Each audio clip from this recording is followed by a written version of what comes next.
काँग्रेसचे नेते माणिकराव ठाकरे आपल्यासोबत जोडले गेलेत। काँग्रेस सर नमस्कार, स्वागत आहे तुमचं टीव्ही 9 मध्ये। अत्यंत महत्त्वाची बातमी आपण बघतोय। संजय राऊतांनी एक घोषणा केलेली आहे, स्थानिक स्वराज्य संस्थांच्या निवडणुका असू देत किंवा महानगरपालिकांच्या निवडणुका स्वबळावर लढण्याचं त्यांनी सरळ घोषणा केलेली आहे।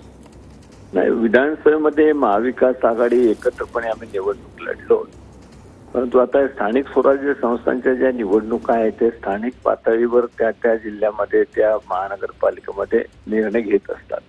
परंतु पॉलिसी डिसिजन म्हणून जर प्रमुख तिन्ही पक्षाचे जे आहेत ते एकत्र बसून या संदर्भामध्ये काही निर्णय घेतील, परंतु मला असं वाटतं की इंडिव्हिज्युअल सुद्धा निर्णय घेण्याचे अधिकार आहेत, कारण सगळ्यांचीच तयारी असते। कारण निवडणुका लढायच्या स्थानिक स्वराज्य संस्थांच्या तर स्थानिक स्तरावर सगळ्यांनीच तयारी केलेली असते।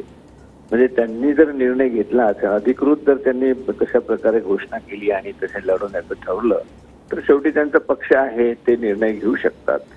परंतु आमचे सुद्धा सगळ्या महाराष्ट्रामध्ये काँग्रेस पक्षाची ही तयारी आहे आणि परंतु एकत्र बसून महाविकास आघाडीच्या याने विचारपूर्वक या संदर्भामध्ये निर्णय घेतला पाहिजे असं मला वाटतं। नक्कीच, धन्यवाद तुम्ही दिलेल्या या सविस्तर प्रतिक्रियेसाठी।